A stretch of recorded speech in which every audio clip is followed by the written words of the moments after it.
সম্মানিত সুধী, এখন মত বিনিময় সভার প্রধান অতিথি বাংলাদেশ জামাত ইসলামীর সম্মানিত আমির ডাক্তার শফিকুর রহমান। আমি বিনীত অনুরোধ করছি আমির বাংলাদেশ জামাত ইসলামীকে তার বক্তব্য রাখার জন্য।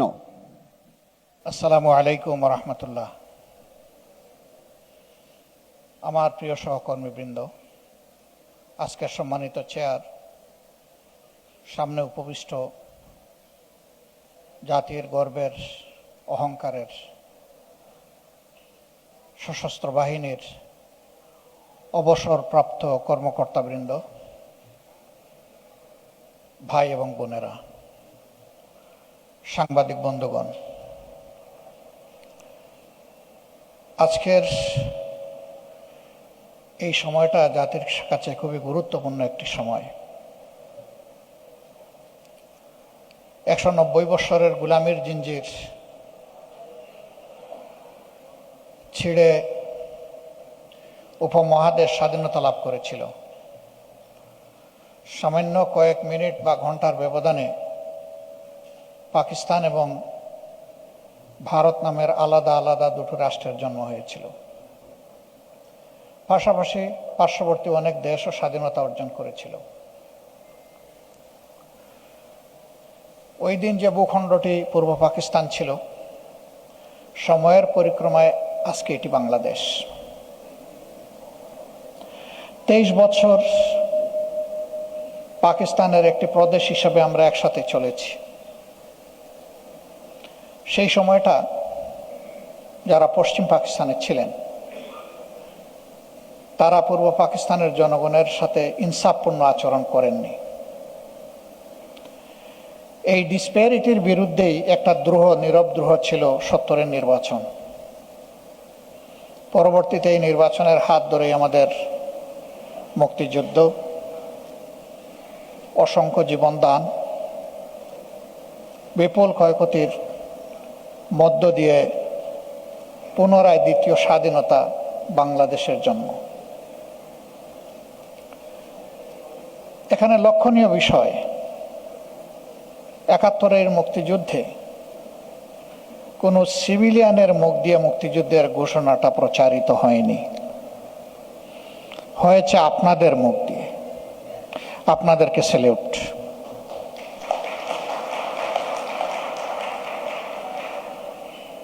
এ বিষয়ে একবারই ইতিহাস রচনা হয়েছে, এটা অক্ষুণ্ণ থাকবে, যে যত চেষ্টা করুক। অনেকে এই বিষয়টাকে অগ্রাহ্য করতে চান, ম্লান করতে চান। এটা আনজাস্ট, এটা হয় না। অবশ্যই এ দায়িত্ব ছিল রাজনীতিবিদদের। তারাই দায়িত্ব পালন করলে সেনাবাহিনীর একজন অফিসারকে এগিয়ে আসার প্রয়োজন হতো না। তারাই দায়িত্ব পালন করেননি বলেই সেনাবাহিনীর একজন অফিসার এই মহান দায়িত্ব পালন করেছেন। জাতির জন্য তার এই অবদান কেউ অস্বীকার করলে আসলেই নিজেকে ভুলে যাওয়ার শামিল হবে। এই জাতির গর্বের দৌড়ে আরো কিছু নাম অবশ্যই গৌরবের। মুক্তিযুদ্ধের সময় যিনি নেতৃত্ব দিয়েছিলেন, আপনাদেরই অগ্রজ জেনারেল আতাউল গনি উসমানী, তাকেও এই জাতির মানসপট থেকে ভুলিয়ে দেওয়ার চেষ্টা করা হয়েছে। তার জায়গাটার স্বীকৃতিও দেওয়া হচ্ছে না। স্বাধীনতার পতাকা প্রথম উত্তোলন করেছিলেন একজন যুবক, তার নামটাও আসে না, আসম আব্দুর রব। যার যেখানে অবদান, তার স্বীকৃতি না দিলে ভবিষ্যতে এ জাতির জন্য কেউ এগিয়ে আসবে না এবং কোনো বীরেরও জন্ম হবে না। বীরদেরকে অবশ্যই আমাদের স্বীকৃতি দিতে হবে, সম্মান জানাতে হবে। এই স্বাধীনতা যুদ্ধে অংশগ্রহণ যারা করেছিলেন, তারা কেউ বাঁচার আশায় লড়াই করেননি, বরঞ্চ তারা জীবন উপহার দিয়ে একটা স্বাধীনতা আনার জন্য লড়েছিলেন। আপনাদেরও এই তিন গর্বের বাহিনীর বিপুল সংখ্যক সহকর্মী তারা জীবন দিয়ে দুনিয়া থেকে বিদায় নিয়েছেন লড়াইয়ের ময়দানে। তারা সহ যারাই 71 সালে এ লড়াই করে জীবন দিয়েছেন, মহান রবের দরবারে দোয়া করি আল্লাহ তাদের সকলকে শহীদ হিসাবে কবুল করুন। আহত হয়েছেন, পঙ্গু হয়েছেন, তাদের প্রতি আজীবন জাতি হিসাবে আমরা যেন কৃতজ্ঞতা প্রকাশ করতে পারি, আল্লাহ আমাদেরকে সেই তৌফিক দান করুন এবং আল্লাহ তাআলা তাদেরকেও দুনিয়া আখিরাতে সম্মানিত করুন। বাংলাদেশের স্বাধীনতা, সার্বভৌমত্ব এবং প্রতি ইঞ্চি মাটির নিরাপত্তা বিধানের জন্য এই বাহিনী লড়াই করেছে। লড়াই করতে গিয়ে পার্বত্য চট্টগ্রামে অসংখ্য অফিসার এবং জওয়ানকে জীবন দিতে হয়েছে। তার হিসাব নিশ্চয়ই সশস্ত্র বাহিনীর কাছে আছে।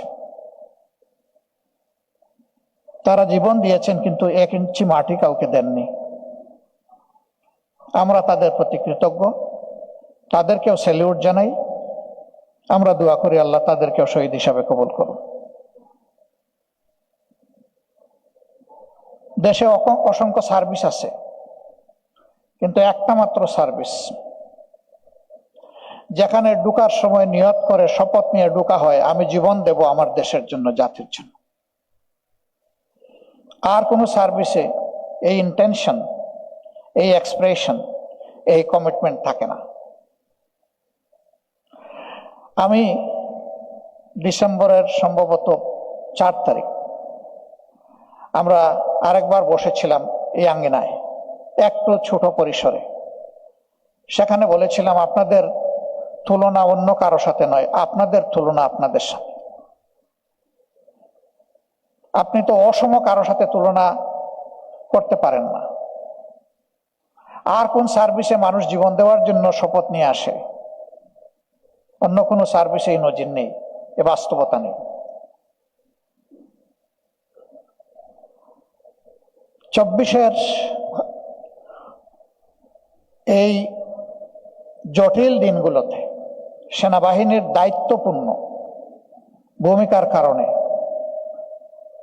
এটা আমার এবং আমাদের দলের পারসেপশন, জাতি নির্ঘাত একটা সিভিল ওয়ার থেকে রক্ষা পেয়েছে। এখানে শুধু সার্ভিং অফিসার বা যারা এখন আছেন সেনাবাহিনী বা সশস্ত্র বাহিনীতে তারা না, যারা ইতিমধ্যে সশস্ত্র বাহিনী থেকে অবসরে গিয়েছেন অথবা জোর করে যাদেরকে অবসরে পাঠানো হয়েছে, তাদের সকলেরই দায়িত্বপূর্ণ সাহসী ভূমিকা ছিল। এই ভূমিকার জন্য আবারও আপনাদেরকে স্যালিউট। 3 তারিখ থেকে শুরু করে আপনারা যে ভূমিকা রেখেছেন, 3, 4 এবং 5 তারিখ, এই ভূমিকাটা না রাখলে সম্ভবত আজকে বাংলাদেশে এই হলে এখানে দাঁড়িয়ে আমি কথা বলতে পারতাম না। সম্মানের সাথে আপনাদেরকে একটুখানি দাওয়াত দিয়ে এখানে হাজির করতে পারতাম না। সেই পরিবেশ এই বাংলাদেশ উইটনেস করত না।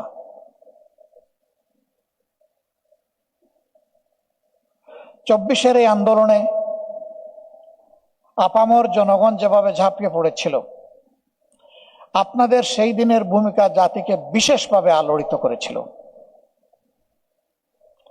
রাওয়া ক্লাবে আপনাদের প্রেস কনফারেন্স এবং বিশেষ করে মিরপুর ডিএইচএসে রিটায়ার্ড অফিসার যারা ছিলেন তাদের সাহসী ভূমিকা, রাস্তা দেখানোর ভূমিকা, সেখানে শুধু আপনার অফিসাররা নেমে আসেননি, আমরা দেখেছি মায়েরা সন্তান কুলেও সেখানে নেমে এসেছিলেন। আমার ওই বোনদেরকে, মাদেরকেও স্যালিউট। এইভাবে সকল শ্রেণী পেশার মানুষের তীব্র আকাঙ্ক্ষার একটা বিস্ফোরণ ঘটেছিল 3, 4 এবং 5 তারিখ আগস্ট মাসে। এই সময়টা বাংলাদেশ জামাত ইসলামী ছিল এই দেশের সবচেয়ে মজলুম দল। জনতার এই আন্দোলনকে দমাতে গিয়ে ফুল হিসাবে জামাতে ইসলামীকে ব্যবহার করার অতীতের মতো একটা নোংরা উদ্যোগ নিয়ে জামাতে ইসলামীকে নিষিদ্ধ ঘোষণা করা হয়। জনগণ এই ঘোষণাকে মেনে নেয়নি। আমরা কৃতজ্ঞ, ফ্যাসিবাদ এবং ফ্যাসিবাদের দূষর দলগুলা ছাড়া সেদিন জাতীয়তাবাদী দল সহ সবাই এর প্রতিবাদ করেছে। সকলকে মোবারকবাদ। আমরা সেই দিনগুলোতে মিলেমিশে একাকার হয়ে দল রক্ষার জন্য নয়, দেশ এবং জাতি রক্ষার জন্য লড়াই করেছি। আমরা সিদ্ধান্ত নিয়েছিলাম এই আন্দোলনে যদি আমাদের কোনো অবদান থাকে, সেটি জাতির প্রতি ভালোবাসার উপহার, সেটি দায়িত্ব পালনের একটা সুবেনির, এবং সেটি আমাদের পলিটিক্যাল মরাল রেসপন্সিবিলিটি। বিশ্বাস করি আমাদের যেটুকু দায়িত্ব ছিল সেদিন হয়তো ওইটুকু পালন করতে পারিনি। আমাদের ঘাটতির জন্য আমরা আল্লাহর কাছে ক্ষমা প্রার্থী, আমরা এদেশের জনগণের কাছে ক্ষমা প্রার্থী। আপনারা সাক্ষী, আজ পর্যন্ত আমরা এই পরিবর্তন, বিপ্লব, গণ অভ্যুত্থান আমরা যে ভাষায় বলি, তার কোনো ক্রেডিট দল হিসাবে আমরা দাবি করিনি। বরঞ্চ আমাদের বর্তমান সরকার প্রধান দেশের বাইরে কোনো একটি দেশে গিয়ে যখন কোনো একজন বিপ্লবের অংশীদারকে মাস্টার মাইন্ড বলেছিলেন, আমি প্রথম ব্যক্তি, আমি বলেছিলাম এখানে কোনো ব্যক্তি মাস্টার মাইন্ড আমরা মানি না।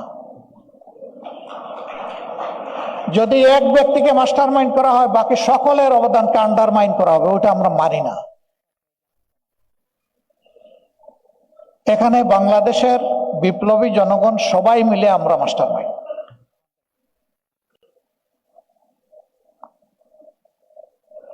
অনেকে এই লড়াইয়ে বিপ্লবে যারা শহীদ হয়েছেন তাদের জন্য দলীয় পরিচয় দিয়েছেন যে আমাদের দলের এতজন শহীদ হয়েছে। আমাদেরকে সাংবাদিক বন্ধুরা প্রশ্ন করেছেন যে আপনাদের কতজন।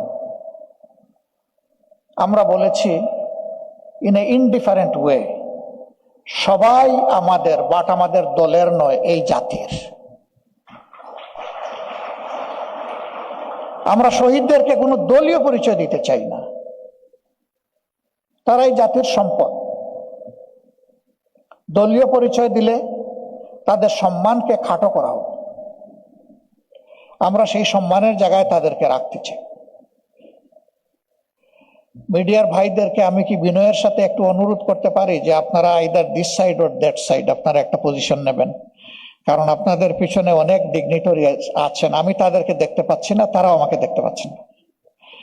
আপনাদের এই সিনসিয়ার কোঅপারেশন আমরা এক্সপেক্ট করব। আপনারা আইদার এই সাইডে আসেন অথবা ওই সাইডেও যেতে পারেন, এজ ইউ লাইক। বেটার হবে আপনারা এই সাইডে আসলে ডায়াসের কাছে থাকবেন। 2 মিনিট আমরা একটু ভাইদেরকে সুযোগ দিচ্ছি।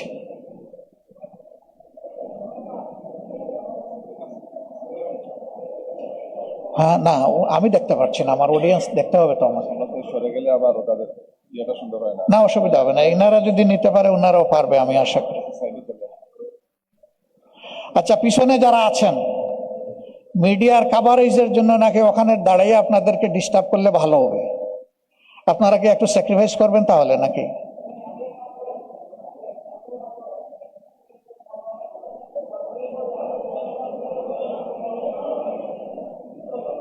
আচ্ছা ঠিক আছে ভাই, থাকেন থাকেন, আপনারা থাকেন, আমরা যাই, আমরা আগায় যাই। সম্মানিত, জি প্লিজ আপনারা বসে যান ভাই, সবাই বসে যান। থাকুক, ওনারা থাকুক, ওনাদের জন্য একটু অসুবিধা হয়ে যায় জায়গাটা শিফট করলে। হ্যাঁ, প্রবলেম নাই, থাকুন। আশরাফ ভাই আপনিও বসে যান প্লিজ। তাই আমি বলছিলাম যে জাতি হিসাবে মাথা যদি উঁচু করে আমাদেরকে দাঁড়াতে হয়, তাহলে মাথা উঁচু করে দাঁড়ানোর নেতৃত্ব যারা দিবেন তাদেরকে আমাদের কনসিপ্ট করতে হবে, অন্তরে ধারণ করতে হবে শ্রদ্ধার সাথে। এর কোনো বিকল্প নাই। আমাদের প্রিয় সেনাবাহিনীকে আমরা ওই জায়গায় পেয়েছি, আমরা এটাকে নিয়ে আরো এগিয়ে যেতে চাই। বাংলাদেশের কালচারে কিছু বিষয় বেমানান, কেন জানি কোনো একটা জায়গায় কনফিডেন্সের অভাব এটা মাঝে মাঝে পরিলক্ষিত হয়। সে ফর এক্সাম্পল, আমাদের ডিফেন্স মিনিস্ট্রি রাষ্ট্রের চিফ এক্সিকিউটিভের হাতে থাকবে। তার তো লটস অফ জব। তিনি তো সব মিনিস্টারকে সুপারভাইজ করবেন, তিনি গার্জিয়ানশিপ দেবেন। সাচ এন্ড সাচ মিনিস্ট্রি যদি তার হাতে থাকে, এইটার হক তিনি কিভাবে আদায় করবেন আলাদাভাবে? বরঞ্চ এই জায়গাটায় ডিফেন্সে যারা অভিজ্ঞ, যারা জীবন দেওয়ার শপথ নিয়ে জাতিকে সার্ভিস দিয়েছেন, তাদের মধ্যে থেকে পটেনশিয়াল লোককে আনলে আমার অসুবিধাটা কোথায়?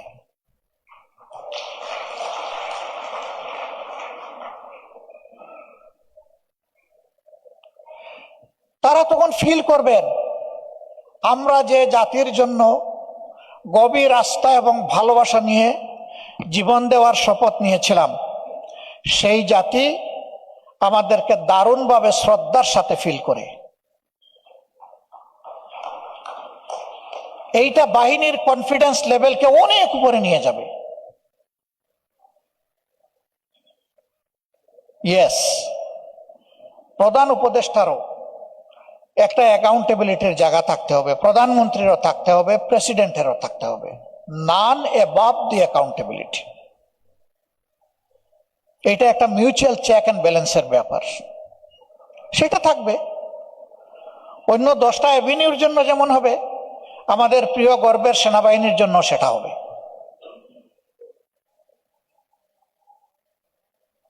দেশের ভিতর মেনটেন করব সকল মিনিস্ট্রি নিয়ে, কিন্তু দেশের সীমানা অক্ষুণ্ণ রাখবে এই বাহিনী। সীমানা ঠিক থাকলে ভিতরের ফাংশন ঠিক থাকবে, সীমানা ঠিক না থাকলে ভিতরের ফাংশন এলোমেলো হয়ে যাবে। এই রিকগনিশন অবশ্যই দিতে হবে। কেউ যদি মনে করেন আমি খোলামেলা কথা বলা মানুষ, যে সেনাবাহিনীর হাতে ওইগুলা সব তুলে দিলে যে কোনো সময় গদি উল্টে যেতে পারে, তুলে না দিয়েও তো গদি উল্টে যায়। গদি কি উল্টে নাই? গদি উল্টার মতো পরিবেশ সৃষ্টি হলে গদি কিন্তু উল্টে যায়। তো গদির ভয় না করুন, দেশটাকে ভালোবাসুন। আপনাকে গদিতে বসিয়েছে জনগণ, তাদের লাইফ, ওয়েলথ এন্ড ডিগনিটি পাহারাদারি করার জন্য। সেই জায়গার জন্য রাষ্ট্রের এই 2টা গুরুত্বপূর্ণ দিক, শাসন যন্ত্রে যারা থাকবেন আর দেশ রক্ষায় যারা থাকবেন, তাদের মাঝে বোঝাপড়া হতে হবে একদম পয়েন্ট টু পয়েন্ট। এখানে সামান্য কোনো গ্যাপ হলে দেশ ক্ষতিগ্রস্ত হবে।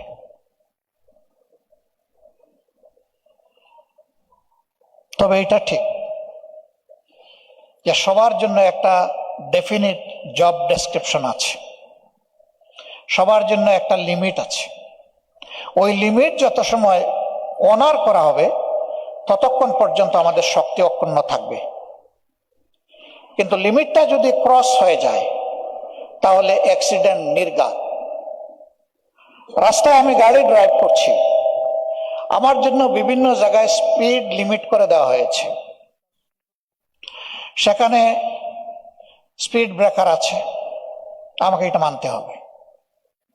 আমি যদি এটা না মানি তাহলে শুধু আমার ভেহিকেলটাই অ্যাক্সিডেন্টের কবলে পড়বে না, সামনে যে থাকবে সে আমার দ্বারা ক্ষতিগ্রস্ত হবে, পিছনে যে থাকবে সেও আমার দ্বারা ক্ষতিগ্রস্ত। এইটা সবাইকেই মানতে হবে। এটা শুধু সেনাবাহিনীর ব্যাপার না, এটা আমাদের সবার ব্যাপার। এই লিমিট যেখানেই ক্রস করা হয় সেখানেই বিপর্যয় অনিবার্যভাবে নেমে আসে, ওখানেই ফেসিবাদের জন্ম হয়। আমরা যদি এই ফেসিবাদকে চিরদিনের জন্য আমরা রেড কার্ড শো করতে চাই, তাহলে এই জায়গাগুলার বোঝাপড়া আগে আমাদেরকে পরিষ্কার করে নিতে হবে। ওই Bangladesh Jamaat Islami is committed to that. আমাদের কমিটমেন্ট হচ্ছে every professional will discharge his or her duties without any fear and pressure. তার ভয় থাকবে না এই কাজটা করলে কে আবার নাখুশ হয়ে যায়। তার ভয় থাকবে এই কাজটা আমার জ্ঞান এবং বিবেক সম্মত হচ্ছে কিনা, আমার জন্য যে রুলস বেঁধে দেওয়া হয়েছে এই রুলসের ভিতরে আছে কিনা, এনাফ। এটা হলে তিনি আর পিছনের দিকে তাকাবেন না, ডানেও তাকাবেন না, বামেও তাকাবেন না। বাট আমরা এখন বসবাস করছি এইরকম একটা ভয় ভীতি আশঙ্কার সমাজের মধ্যে। আমরা সেনাবাহিনীকে, প্রিয় সেনাবাহিনীকে দেখতে চাই। 18 কোটি মানুষের দেশের এই সেনাবাহিনী, পৃথিবীর 7ম জনগোষ্ঠীর এই সেনাবাহিনী, বিশ্বের দরবারে তারা বাংলাদেশকে উঁচু করে তুলে ধরবেন। ইয়েস, পিস কোরের মাধ্যমে বিশ্বের বিভিন্ন জায়গায় তুলে ধরছেন। আমরা চাই বাইরে এবং ভিতরে সব জায়গায় সমানভাবে তারা তুলে ধরবেন। আমাদের সেনাবাহিনী বিশ্বের জন্য নয়, মূলত আমাদের দেশের জন্য। বিশ্বে আমরা যে সার্ভিসটা দিয়ে থাকি এটা আমাদের অ্যান্সিলারি সার্ভিস। আমাদের ম্যান্ডেটরি সার্ভিসটা হচ্ছে আমাদের প্রিয় দেশ। এটি যদি করতে হয় তাহলে সেনাবাহিনীর প্রতি সরকারের যেমন বিশেষ দায়িত্ব রয়েছে, সেনাবাহিনীরও শুধুমাত্র প্রফেশনালিজমের দিকেই তাদেরকে নজর দিতে হবে, আর কোনো দিকে নয়। আমরা যদি সেনাবাহিনীকে একটা প্রফেশনাল ফোর্সেস হিসাবে আমরা গড়ে তুলতে পারি, দুনিয়া আমাদেরকে সমীহ করুক না করুক সম্মান করতে বাধ্য হবে। কেউ আমাদের দিকে লাল চোখ তুলে তাকানোর সাহস করবে না। আমাদের সেনাবাহিনীর সাইজ কত বড় এটা বড় কথা না। আমাদের সেনাবাহিনীর উইজডম, কারেজ এন্ড ট্যাকটিক, এই 3 জায়গায় আমাদের সেনাবাহিনী কোথায় আছে এটা হচ্ছে বড় কথা। আমরা ওই 3 জায়গাকে একদম আয়রনিক করে আমরা এই জায়গাগুলা দেখার পক্ষে। সম্মানিত বন্ধুগণ, জাতি এখন একটা ক্রস রোডে। 12 তারিখ আগামী মাসে নির্বাচন হবে। আজকে থেকে হাতে গোনা 30টি দিন আছে। এই মাস 31 দিনের হওয়ার কারণে নির্বাচনের দিনটা মাইনাস। জাতীয় জীবনে এই নির্বাচনের গুরুত্ব সীমাহীন। আগের নির্বাচনগুলো কিছু কিছু ডিসপিউট থাকলেও নির্বাচন তো একটা ফর্মে হয়েছে, কিন্তু 3টা নির্বাচন 14, 18, 24 এটা নির্বাচনের কোনো মিনিমাম ফরম্যাটে পড়ে না। এর সাক্ষী আমরা সবাই। এখন যাদের বয়স 35 থেকে 36 তারা জীবনে একটা ভোটও দেওয়ার সুযোগ পায়নি, যদিও তাদের 3 বার ভোট দেওয়ার কথা। তাদেরকে ডিপ্রাইভ করা হয়েছে, সারা নেশনকে ডিপ্রাইভ করা হয়েছে। এখন আগামী ইলেকশনটা কেমন হওয়া উচিত? আমি ইলেকশনের কোনো পার্টির পক্ষে কোনো ক্যাম্পেইন করব না, কথা বলবো না। এটি এখন বলা উচিত নয় এই সময়টা। বাট কি ধরনের ইলেকশন আমরা চাই? আমরা এমন একটা নির্বাচন চাই যেখানে প্রত্যেকটি ভোটার, নাগরিক ভোট সেন্টারে যাবে উইথ প্লেজার এন্ড কমফর্ট। তার সামনে অন্য কোনো চ্যালেঞ্জ থাকবে না, অন্য কোনো চিন্তা থাকবে না যে আমার ভোটটা আমি দিতে পারবো তো, ভোট দেওয়ার পরে আমার ভোটের রেজাল্ট এবং রিফ্লেকশন আমি পাবো তো, এরপরে রেজাল্ট যখন হবে তখন আমি আমার প্রত্যাশার দেশটি, সমাজটি আমি পাবো তো। এই ধরনের প্রশ্ন তার মধ্যে জাগবে না। যদি সেই পরিবেশ আমরা নিশ্চিত করতে পারি তাহলে এই নির্বাচন হবে সুষ্ঠু, নিরপেক্ষ এবং গ্রহণযোগ্য। আমাদের দিক থেকে আমরা ফুললি কমিটেড। আজকেও ইউরোপিয়ান ইউনিয়নের চিফ অবজারভেশন টিমের যিনি চিফ, তিনি আমরা একসাথে বসেছিলাম। ওনাকে যখন বললাম যে আমরা এই নির্বাচনকে একটা আইকনিক নির্বাচন হিসেবে দেখতে চাই, যেটা আমাদের প্রধান উপদেষ্টা বলেছেন, যেটা নির্বাচন কমিশন বলছে। আমরা এটাকে কথায় নয়, কাজে দেখতে চাই। এবং এটাকে এইভাবেই যদি আমরা দেখতে চাই, তাহলে আমাদের প্রত্যেকটা ভোটিং বুথকে সিকিউর করতে হবে। এর জন্য প্রয়োজন হবে প্রত্যেক বুথে সিসি ক্যামেরা সেট করা। এ দাবি আমরা মূল থেকে করে আসছি, কিন্তু আমরা আমাদের সরকার এবং ইলেকশন কমিশনকে রিলাক্টেন্ট দেখতে পাচ্ছি। Where is the problem? মানি 28 লক্ষ কোটি টাকা বাংলাদেশ থেকে লন্ডার করে বাইরে পাঠানো হয়েছে, আর এর বাইরে আরো যেগুলা লুট করা হয়েছে সেটার হিসাব কিন্তু কেউ জানে না। এ দেশ ওই দিক থেকে গরিব নয়। এই চুরি চামারি বন্ধ করলে এই দেশ সামনের দিকে জাম দিয়ে এগিয়ে যাবে। এখানে যদি 500 কোটি 1000 কোটি টাকা লাগে, এটা অবশ্যই করা উচিত, কারণ একটা গুড গভর্নেন্সের পূর্ব শর্ত হচ্ছে একটা ফেয়ার এন্ড গুড ইলেকশন। যদি প্রত্যেক বুথে এটা সেট করা থাকে এবং এটা যদি সেন্ট্রাল মনিটরিং এর আন্ডারে থাকে, তাহলে প্রত্যেকের বুকও কাঁপবে, হাতও কাঁপবে কিছু করতে।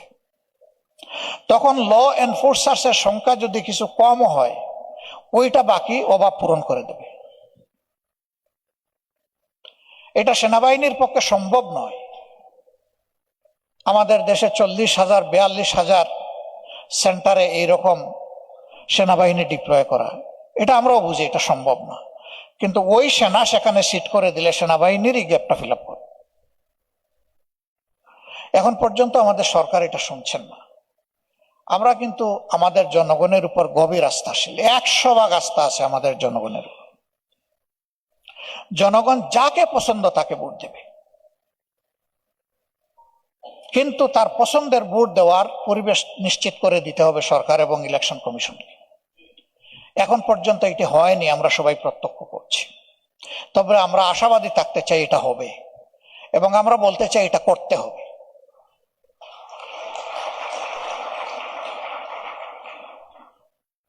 কেউ যদি না পারেন তার সরে যাওয়া উচিত, যে পারবে সে এসে করুক। কিন্তু আপনি দায়িত্ব নেবেন এবং করবেন না, এটি দায়িত্বের অবহেলা নয়, এটা দায়িত্বের ভায়োলেশন। আমরা সেই ভায়োলেশন দেখতে চাই না। অনেক ভয় ভীতি সমাজে কাজ করছে। এখনো কেন সাংবাদিকরা এই প্রশ্ন করবে যে 12 তারিখ ইলেকশন হবে কিনা, আপনারা কনফিডেন্ট কিনা, ইলেকশন সুষ্ঠু হওয়ার ব্যাপারে আপনাদের কোনো সন্দেহ আছে কিনা? এই প্রশ্ন কেন করে? নিশ্চয়ই কিছু কারণ আছে বলেই তো করে। ওই কারণগুলো রিমুভ করতে হবে। একটা ইলেকশন কি সবকিছুর সমাধান?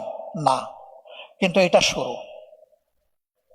একটা বীজ না রইলে তো গাছ উঠবে না। এই ইলেকশনটা, ফেয়ার ইলেকশনটা হচ্ছে একটা ফেয়ার সোসাইটি, একটা গুড গভর্নেন্সের একটা আস্ত বীজ। এই বীজ রোপণ না করলে তো গাছ উঠবে না।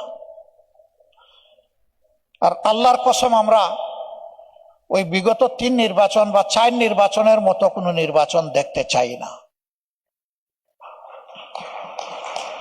আমরা বোঝাপড়ার কোনো নির্বাচন একেবারেই দেখতে চাই না।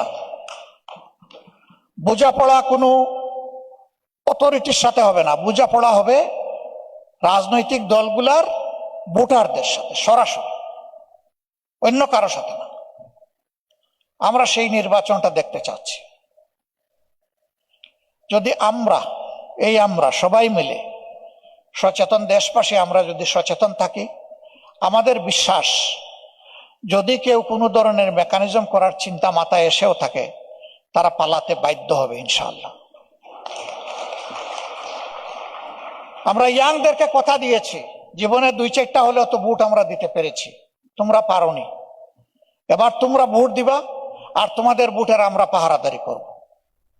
আমরা পাহারাদারি করব তোমাদের ভোটের, তোমরা পাহারাদারি করবো আমাদের জাতির। এই দায়িত্ব তোমাদেরকে নিতে হবে।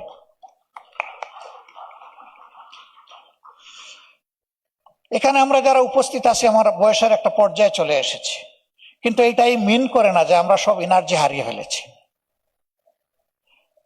আমি সম্মানিত ভাইদের সাথে যখন হাত মিলাচ্ছিলাম, তখন মনে হচ্ছিল এখনো তিনি যোদ্ধা।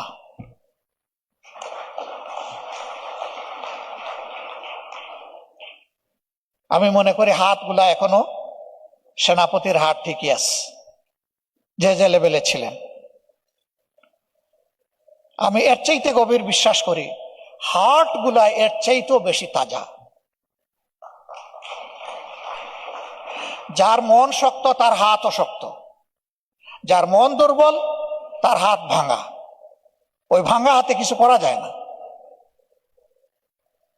এই জন্য সব কাজের ইন্টেনশনটা হচ্ছে তার রুট।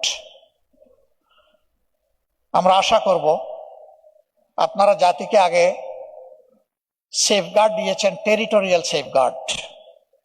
এখন আপনাদের দীর্ঘ অভিজ্ঞতা থেকে, সামাজিক দায়বোধের জায়গা থেকে, আগের দায়বোধের জায়গা ছিল রাষ্ট্রীয় দায়বোধ, এখন দায়বোধের জায়গাটা হচ্ছে সামাজিক দায়বোধ। এই দায়বোধের জায়গা থেকে আপনারা এগিয়ে আসবেন। এটি জরুরি নয় যে আপনাদের সকলকে জামাতে ইসলামীতেই জয়েন করতে হবে, বাট এটি জরুরি শেষ বয়সে পরবর্তী প্রজন্মের জন্য ভালো কিছু আমাদেরকে দিতে হবে ইনশাআল্লাহ। আমি ওয়েল কনফিডেন্ট আপনারা পারবেন, আমরা পারবো ইনশাআল্লাহ। আমরা কমিটেড দেশপ্রেমিক গুলার হাত এক জায়গায় করার চেষ্টা করছি। বলবেন যে এর বাইরে যারা তারা কি দেশপ্রেমিক না? হ্যাঁ, সোনা কাটি না মেকি, এটা বোঝার জন্য কষ্টি পাথরে গোসা মারতে হয়। আমরা 3টা গোসা দিয়েছি। এই 3 গোসায় যারা টিকবে আমরা বিশ্বাস করি জাতির প্রতি তাদের কমিটমেন্ট আছে। Number 1, will fight together against corruption. নিজে করাপশন করব না এবং কাউকে করাপশন করতে দেব না। Number 2, justice for all and equal will be asserted. গরিবের টাকা নাই তাই সে বিচার পাবে না, না, এটা হবে না। এক মুক্তিযোদ্ধার মেয়েকে তার জীবন ধ্বংস করে, ইজ্জত ধ্বংস করে তাকে হত্যায় প্ররোচিত করা হয়েছিল, সে দুনিয়া থেকে বিদায় নিয়েছে, সে কি আজ পর্যন্ত বিচার পেয়েছে? এই বিচার চূড়াবালিতে এখনো আছে। আমরা দেখতে চাই ওই বিচারগুলো আগে হোক। আমরা দেখতে চাই না দুর্নীতির লেজ ধরে টানাটানি করা হচ্ছে, আমরা দেখতে চাই দুর্নীতির কান ধরে টান দেওয়া হয়েছে।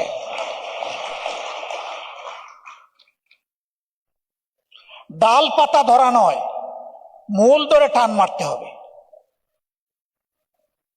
হ্যাঁ, তা আমরা বুঝি যে এই কাজ অত সহজ নয়, যত সহজে বলে ফেললাম।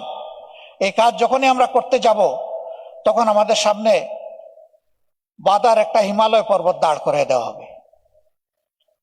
বাট এই মানুষকেই তো আল্লাহ সক্ষমতা দিয়েছেন হিমালয় পর্যায় করার।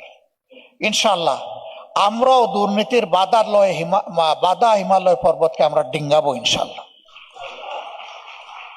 সময় যা লাগুক সমস্যা নাই। জীবন একবারের জন্য, একজনই শুধু 2বার এই পৃথিবীতে আসবেন, দ্বিতীয় আর কেউ আসবেন না। তিনি হচ্ছেন ঈসা ইবনে মরিয়ম আলাইহিস সালাম। তিনি ভাগ্যবান যে তিনি 2বার দুনিয়া আসবেন। একবার এসেছেন, আবার আসবেন। আমরা কেউ দ্বিতীয়বার আর আসবো না। অতএব আমাদের এই জীবনটা খেকশিয়ালের জীবনের মতো না হয়ে সিংহের মতো হোক। জাতির জন্য, মানবতার জন্য লড়াই করে মৃত্যুটা হোক সিংহের মতো। এই কয়েকদিন আগে অত্যন্ত অল্প বয়সের একজন হিরো দুনিয়া থেকে বিদায় নিয়েছে, শরীফ উসমান ইবনে হাদি।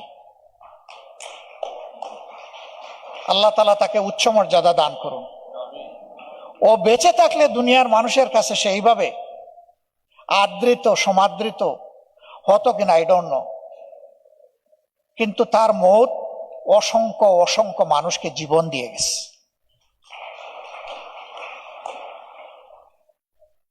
আমরা এইরকম সন্তানদের নিয়ে গর্বিত। 24-এর লড়াইয়ে 4 বছরের শিশু থেকে শুরু করে 62 বছরের বৃদ্ধ পর্যন্ত নিহত হয়েছে। আমরা তাদের প্রত্যেকের ঘরে বাড়িতে পৌঁছার চেষ্টা করেছি। এর মধ্যে 62 ভাগ মানুষ তারা একেবারেই নুন আনতে পান্তা ফুরায়। কেউ একজন রাস্তার ছোট্ট হকার, কেউ রিক্সা চালক, কেউ ঠেলা চালক, কেউ গার্মেন্টস কর্মী। এই সংখ্যাটা হলো 62%। আমি একটা ফ্যামিলিতে গিয়েছিলাম রাজশাহী। সে নারায়ণগঞ্জে একটা গার্মেন্টস ফ্যাক্টরিতে চাকরি করতে, একজন শ্রমিক। বাড়িতে গিয়েছে 3 দিন আগে।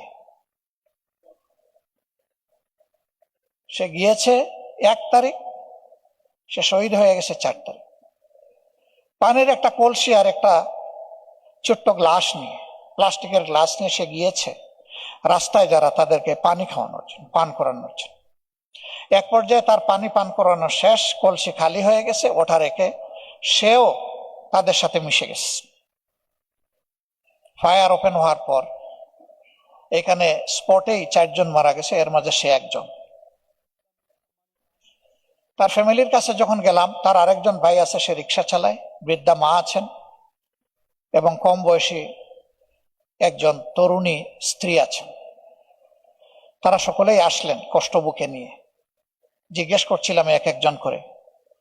যখন তার স্ত্রীকে জিজ্ঞেস করলাম, মা তুমি কেমন আছো, খুব ধরা গলায় ভারী কণ্ঠে বলল, আল্লাহর রহমতে ভালো আছি এবং কিছুটা ভালো ফিল করছি, আপনি আমাকে মা বলে অ্যাড্রেস করেছেন। আমি তো ভালো আছি, কিন্তু কিন্তু বলে সে ব্রেকডাউন করলো, এখন আর কথা বলতে পারে না।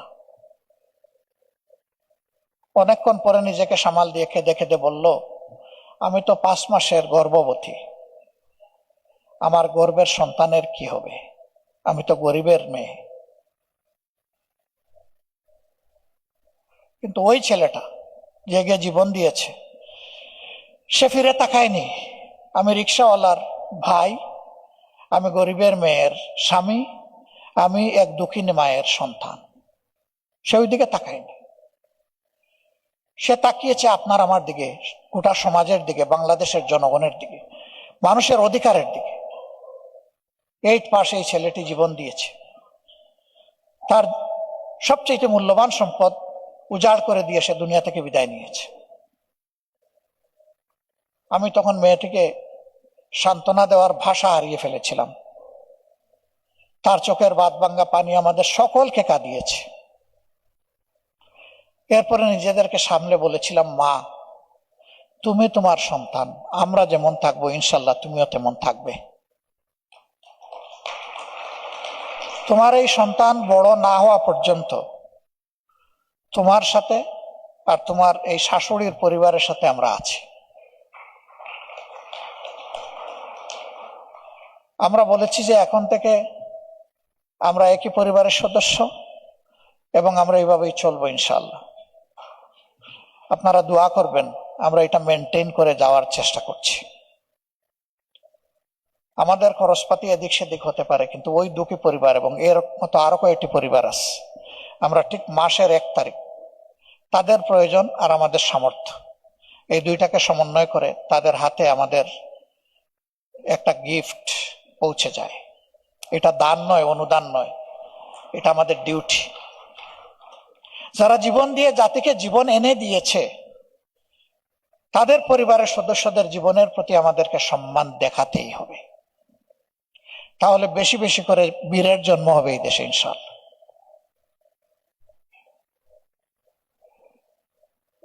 আমরা আজকে আপনাদের কাছ থেকে, আমার কথা এখানেই শেষ করছি, আমরা আমাদের দেশকে একটা ফরওয়ার্ড লুকিং দেশ হিসাবে দেখতে চাই।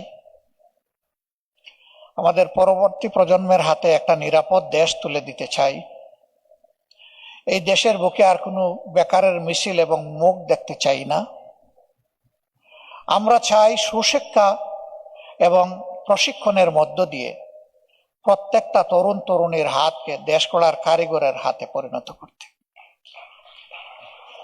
শিক্ষার পাঠ চুকানোর সাথে সাথে বেকার ভাতা নয়, তার হাতে যেন কাজ পৌঁছে যায়, সেই দেশটি আমরা দেখতে চাই। বেকার ভাতা দিয়ে একটা অলস কুড়ে জাতি আমরা তৈরি করতে চাই না। এটা কারোর জন্য সম্মানেরও নয়। তবে হ্যাঁ, সমাজে স্পেশাল নিড গ্রুপস যারা আছেন, যারা কিছু করার এবিলিটি নাই, তাদের জন্য রাষ্ট্রীয় দায়িত্ব অবশ্যই আমরা পালন করার চেষ্টা করব ইনশাআল্লাহ, যদি আল্লাহ আমাদেরকে সেই সুযোগ দান করেন। এটা আল্লাহ তাআলার ফয়সালার বিষয়। দেশকে দিয়ে সবকিছু উজাড় করে বয়সের এক প্রান্তে এসে মানুষ যাতে হতাশায় না ভোগে, সে যাতে ফিল করে যখন আমি কর্মে সক্ষম ছিলাম তখন আমি দেশের জন্য একজন যোদ্ধা এবং একজন কর্মী ছিলাম, এখন আমার সেই সামর্থ্য নাই, এখন আমার দেশ, আমার পরিবার, আমার সরকার, আমার অভিভাবক। এই ফিলিংসটা বাস্তবতার মাধ্যমে, মুখের কথায় নয়, আল্লাহ আমাদেরকে সুযোগ দিলে ইনশাআল্লাহ আমরা করব। এবং আমরা বিশ্বাস রাখি দুর্নীতি বন্ধ করে গুড গভর্নেন্স যদি আনা যায়, জাস্টিস যদি এস্টাবলিশ করা যায়, এটা খুব দূরের বিষয় নয়। কিছুদিন ফাইট করার পরেই ইনশাল্লাহ সবগুলা বিজয় একসাথে এক জায়গায় এসে ধরা দিবে ইনশাল্লাহ। আল্লাহর কসম, মহান আল্লাহ সাক্ষী, আমরা জামাত ইসলামীর বিজয় চাচ্ছি না, আমরা এই দেশের 18 কোটি মানুষের মুক্তি এবং বিজয় কামনা করছি। দল বিজয়ী হলো আর জাতি পরাজিত হয়ে গেল, এটা আর আমরা দেখতে চাই না।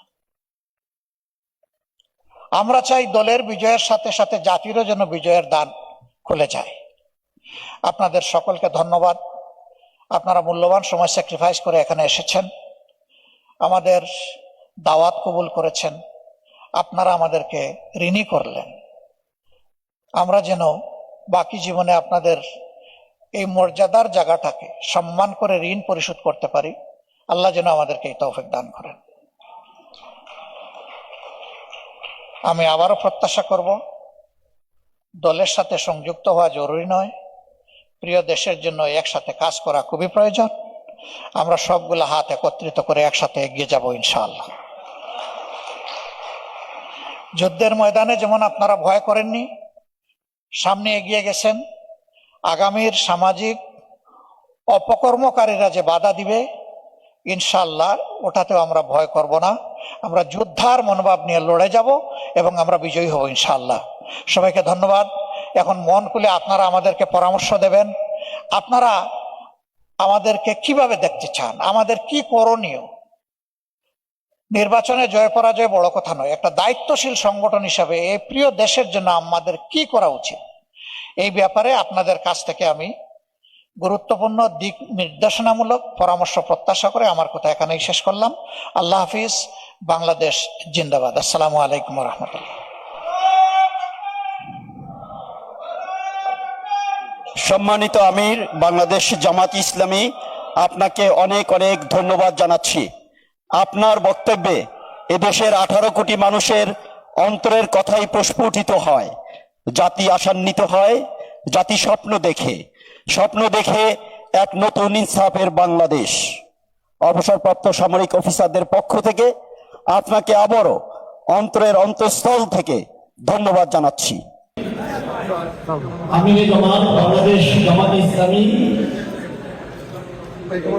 ডাক্তার শফিকুর রহমান।